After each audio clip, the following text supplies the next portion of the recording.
Bismillahirrahmanirrahim. Assalamualaikum warahmatullahi wabarakatuh. Rekan-rekan semua, hari ini kita kedatangan satu orang lagi tamu istimewa, Ibu Nuni. Selamat datang, Bu Nuni. Selamat siang. Terima kasih loh Iya, Bu sudah bersedia untuk datang iya, terima kesempatan kasih hari loh Pak. ini. Gitu.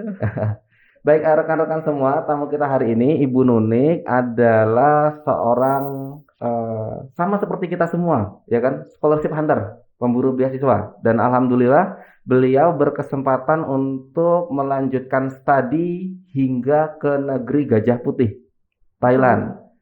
Nah, dan tentu saja beliau kuliah di sana dengan fasilitas penuh full scholarship dari pemerintah Thailand. Thailand.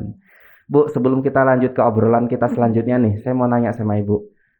Kenapa kok Ibu kepikiran memilih Thailand sebagai pelabuhan akademiknya? Gitu. Untuk saya pribadi sebenarnya Thailand ini kayak punya experience punya pengalaman yang menarik buat saya gitu. Ketika saya pas S1, saya punya kesempatan awalnya itu sebagai peserta dari DKAGE. DKAGE itu adalah salah satu kayak program tentang antar mahasiswa di ASEAN membahas tentang film dokumenter. Jadi kita buat film dokumenter bersamaan, film dokumenter dari masing-masing negara, terus kemudian dibawa ke Thailand. Waktu itu kebetulan hostnya di Thailand, perayaan ke-10 tahun dari DKAGE. Akhirnya mereka mengundang negara ASEAN lainnya kayak gitu. Itu yang pertama kali. Jadi ngomongin tentang film dokumenter waktu itu. Saya perwakilan dari Indonesia bersama teman-teman tim dari UPN waktu itu. Terus yang kedua, setelah saya berangkat 10 hari di sana untuk membuat video dokumenter dengan teman-teman yang lain, saya kesempatan lagi untuk exchange. Waktunya lebih panjang lagi, tadinya 10 hari, terus kemudian sekarang 4 bulan, 1 semester waktu itu. Gitu. Exchange, oke. Setelah itu saya punya tugas untuk menyelesaikan skripsi yang saya tunda sekitar 1,5 tahun. Gitu. Sudah lumayan panjang dan orang tua saya udah kasih warning, akhirnya saya balik menyelesaikan skripsi. Akhirnya ya udah, kok menarik ya, kayaknya kalau setelah lulus kuliah S1 waktu itu saya opsinya ada 2, bekerja atau studi lanjut. Tapi kemudian ya udahlah, saya coba mana dulu yang akhirnya memberikan kabar baik buat saya kayak gitu. Kalau kabar baik yang pertama itu datang dari panggilan pekerjaan, tapi kemudian pekerjaan saya harus pindah lagi ke Jakarta. Buat saya yang sudah besar lama di sana, Jakarta bukan opsi saya untuk balik lagi ke sana kayak gitu. Saya ingin coba sesuatu yang baru. Iya, saya ingin di Jogja kayak gitu, karena saya udah merasakan nyamannya di Jogja kayak gitu. Jogja kan buat orang gagal move on kayaknya kayak gitu ya, karena udah tahu nyamannya Jogja. Terus kemudian setelah lulus UPN lagi kerja sama Chulalongkorn. Waktu itu memberikan informasi tentang beasiswa S2.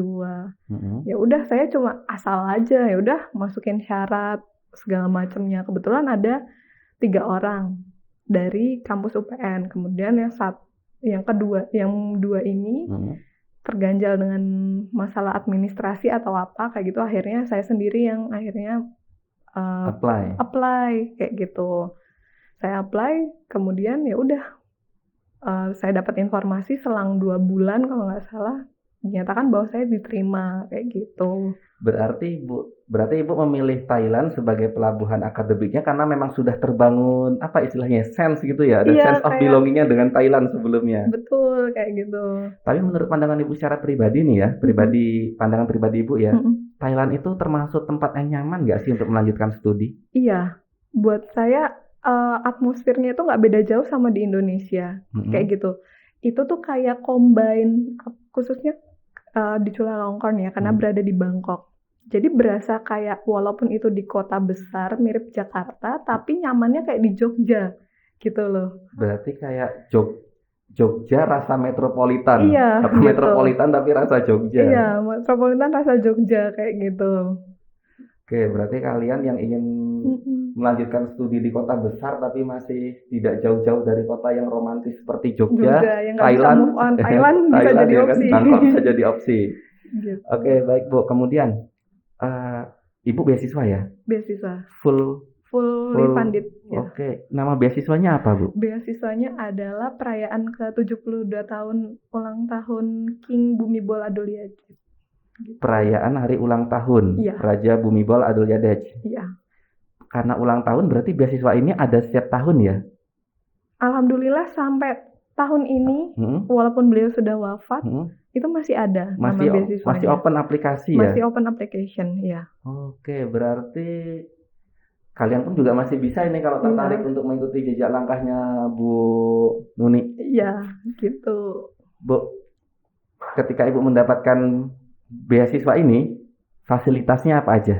Oke, fasilitas yang pertama yang jelas kita nggak perlu bayar biaya kuliah, Bebas biaya pendidikan. bebas biaya pendidikan. Terus kemudian kita difasilitasi dengan apa namanya dormitory kayak gitu. Pen- Saya dulu beranggapannya dormitorinya kayak asrama mahasiswa Kos-kosan. kos-kosan dan ternyata itu beyond my expectation kayak gitu. Itu beneran kayak apartemen gitu. Berarti ada dapur. Ada dapurnya tapi dapur umum Mm-mm, gitu. mm-mm. Kebetulan memang nggak ada kompor tapi ada microwave yang kita bisa gunakan dan Mm-mm. di roomnya itu kita bisa apa namanya kalau misalnya mau beli kompor portable itu bisa kita pakai kayak gitu. Kamar mandi dalam. Kamar mandi di dalam terus ada balkon kayak gitu. Ada walaupun satu kamar diisi 2 orang itu ya ada 2 bed, ada 2 meja belajar, ada 2 lemari, Nyaman ada berarti ya? kulkas gitu. Nyaman, AC dan sekalian. AC gitu. Dan itu sudah fasilitas Dan free, itu nggak perlu bayar fasilitas lagi. free, nggak perlu bayar lagi. Wah, menarik. Kemudian apa lagi, Bu? Gitu. Terus abis itu tadi kalau kita kebetulan di program saya di Communication Art itu ada program studi tour. Studi tour keluar dari Thailand. Kita bisa berkunjung ke negara lainnya kayak studi industri visit gitu. Saat itu saya punya kesempatan untuk datang ke Jepang selama 1 minggu di sana. Kayak gitu. Berarti sudah dapat gratis pendidikan, gratis juga kunjungan ke negara. Ya, kebetulan memang di programnya itu jadi sebenarnya biaya kuliah udah include dengan studi tour tadi untuk ke luar negeri kayak gitu. Oh gitu.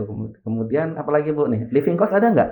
Living cost, ya ada. Ada. Ada living cost. Kalau dirupiahkan berapa? Kalau dirupiah sekitar 6 sampai 7 juta. Cukup nggak Bu uang segitu untuk hidup di kota sebesar Bangkok? Cukup. Berarti kalau kita seandainya hidup di kota yang lebih kecil dari Bangkok, lebih cukup lagi ya? Betul, lebih cukup lagi. Apalagi sebenarnya, oh ya gini. Jadi yang tadi dormitory itu sebenarnya kita kan dapat beasiswa sekitar 16.000. Jadi kita tuh sebenarnya kayak bayar sharing room. Bayar sharing room itu udah dipotong 5.000 baht, sekitar 2 juta. Itu udah dipotong dan kita kan masih punya uang sekitar 11.000-an baht. Ya udah living untuk biaya hidup kita living cost itu sekitar 5.000 baht cukup. Jadi kita masih punya saving sekitar 6.000. Wah, menarik gitu. ya. Gitu, lumayan banget. Dan karena kita nggak dormitorinya dekat dengan kampus, jadi nggak perlu biaya transportasi. Biaya transportasi juga kalau mau jalan-jalan ya. Itu masih murah. Masih murah kayak gitu. Dan kita tuh cuma kayak bayar 2.000 rupiah. Apalagi jadi, kalau naik tuk ya. Iya, betul. Kayak naik tuk-tuk gitu. Oke, Bu. Nah, ini kalau seandainya nih kawan-kawan kita yang nonton video ini ingin ikut meng-apply beasiswa ini, apa saja hal yang harus mereka garis bawahi tentang persyaratannya yang pertama? Oke, kalau mau pertama kalau misalnya kita mau apply tadi selain bahasa Inggris gitu.